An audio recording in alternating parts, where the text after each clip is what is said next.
Today we are looking at Back4app, what it does well, where it struggles, and who it is best for. Back4app is a backend platform that helps you build and run apps without setting up everything from zero. It is built around Parse Server and gives you tools like user login, database, cloud functions, file storage, push notifications, and APIs. You can use REST and GraphQL, so it works with many app stacks. One big plus is speed. If you are building an MVP or client project, Back4app can save a lot of setup time. You can launch auth, data models, and basic app logic quickly.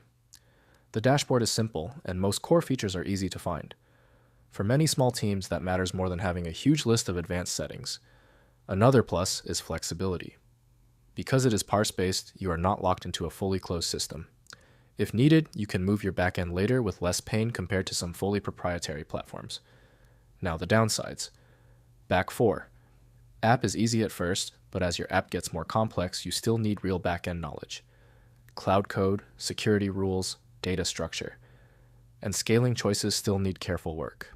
It is not magic. Also, some advanced enterprise needs may require extra setup or moving parts outside the platform. Pricing is another thing to watch. It can be affordable for early stages, but you should monitor usage as traffic and database operations grow. Always test expected load before committing to a long plan. Who should use it? Back4. App is a good fit for startups, solo builders, agencies, and students who want to ship fast. It is also good for teams that want to manage backend, but still value open source routes through Parse. If you need deep custom infrastructure from day one, you may prefer a lower level stack. But if your goal is to launch faster with less backend overhead, Back4. App is a strong option worth testing. Before you choose, test one workflow, user sign-up, file upload, and one cloud function. That test shows if it fits your build style.